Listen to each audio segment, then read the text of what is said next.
Visakha steel plant లో conveyor belt తగలడంపై యాజమాన్యం కార్మికుల మధ్య చిన్నపాటి యుద్ధమే జరుగుతుంది. కావాలనే తెంచారని యాజమాన్యం, మాకే అవసరమని కార్మికులు చెబుతుండటంతో కన్వేయర్ బెల్ట్ చుట్టూనే అసలు కథ నడుస్తుంది. కన్వేయర్ బెల్ట్ గత నెలలో 3 సార్లు తెగిపోయింది. బెల్ట్ తెగిపోవడంతో స్టీల్ ప్లాంట్ కార్మికుడు మృతి చెందాడు. అయితే కన్వేయర్ బెల్ట్ తెగిపోలేదు, ఉద్యోగులే కట్ చేశారంటూ స్టీల్ ప్లాంట్ ఉన్నతాధికారులు పోలీసులకు ఫిర్యాదు చేశారు. దాంతో పోలీసులు ఉద్యోగులపై కేసు నమోదు చేశారు. స్టీల్ ప్లాంట్ లోనే కన్వేయర్ బెల్ట్ ను సరిగ్గా నిర్వహణ చేయకుండా ఉద్యోగులపై నిందలు వేస్తున్నారని యూనియన్ నాయకులు ఆగ్రహం వ్యక్తం చేస్తున్నారు. 20 కిలోమీటర్ల వేగంతో తిరిగే బెల్ట్ ను ఎలా కట్ చేస్తారో యాజమాన్యం చెప్పాలని యూనియన్ నాయకులు సవాల్ విసురుతున్నారు. ఉద్యోగులను భయభ్రాంతులకు గురి చేసి ప్లాంట్ ను అమ్మేసే ప్రయత్నమని ఆరోపిస్తున్నారు. దీనిపై న్యాయ విచారణ జరపాలని కలెక్టర్కు యూనియన్ నేతలు ఫిర్యాదు చేశారు.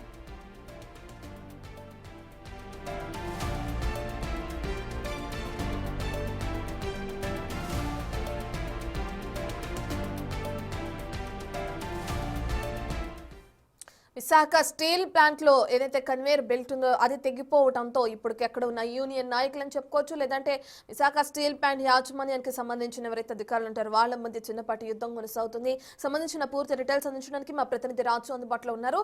రైట్ రాజు, ఏదైతే ఆన్ డ్యూటీలో ఉండి తిరుగుతూ ఉన్న ఆ బెల్ట్ ని మేము ఏ విధంగా కట్ చేస్తామంటూ కూడా ప్రధానంగా యూనియన్ నాయకులు లేవనెత్తుతున్న ప్రశ్న, మరి యాజమాన్యం ఎటువంటి సమాధానం చెప్తుంది? ఇప్పటికే పోలీసులు కంప్లైంట్ చేశారు కదా, విచారణ ఎక్కడి వరకు వచ్చింది? విశాఖ స్టీల్ ప్లాంట్కి సంబంధించి ప్రైవేటీకరణ అంశం అనేది గత కొన్నేళ్లుగా జరుగుతూనే ఉంది.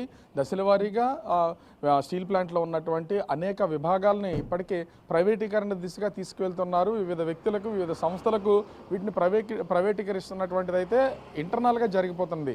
అయితే దశలవారీగా అటు ఉద్యోగులు కానీ, కార్మికులు మొత్తం యూనియన్ల ఆధ్వర్యంలో వీళ్ళైతే ఆందోళన కొనసాగిస్తూనే ఉన్నారు. ఎంత ఆందోళన చేసినా అటు ఆ స్టీల్ యాజమాన్యం, కేంద్ర ప్రభుత్వం తాము చేయాల్సినటువంటి లోపల పనులన్నీ కూడా చేసుకుంటూ వెళ్ళిపోతున్నటువంటి పరిస్థితి అయితే ఉంది.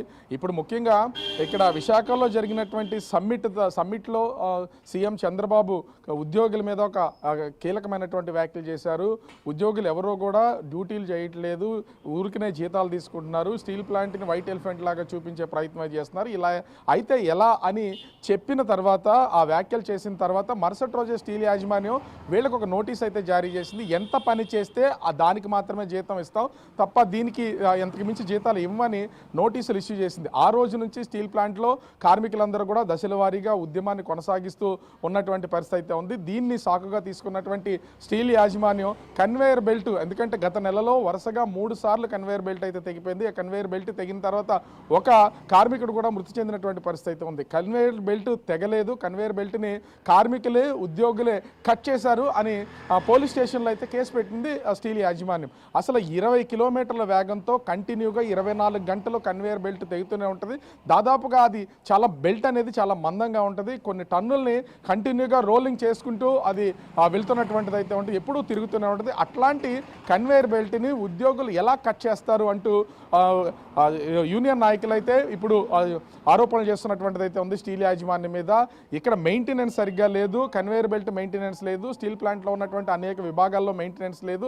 ఆ మెయింటెనెన్స్ లోపాలు బయటకు రాకుండా ఉండడం కోసం ఈవేళ ఉద్యోగులు ఈ కన్వేయర్ బెల్ట్ని కట్ చేశారని కేసులు పెట్టారు. ఇలా ఎన్ని రోజులు కేసులు పెడతారో మేము చూస్తామంటూ చెప్పి మండిపడుతున్నటువంటి పరిస్థితి అయితే ఉంది.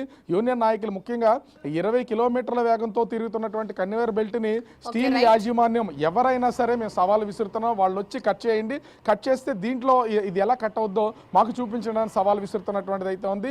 దీని మీద న్యాయ విచారణ చేయాలని జిల్లా కలెక్టర్కి అయితే యూనియన్ నాయకులు ఫిర్యాదు చేశారు. మరి యూనియన్ నాయకుల మీద ఇప్పటికే కేసు నమోదైంది. అదేవిధంగా యూనియన్ నాయకులు కలెక్టర్కి ఫిర్యాదు చేసినటువంటి నేపథ్యంలో దీని మీద ఏ విధమైనటువంటి చర్యలు తీసుకుంటారు, ఇది ఎలా ముందుకెళ్తుంది అనేది మాత్రం వేచి చూడాల్సినటువంటి పరిస్థితి కనిపిస్తుంది. Right, thank you Raju.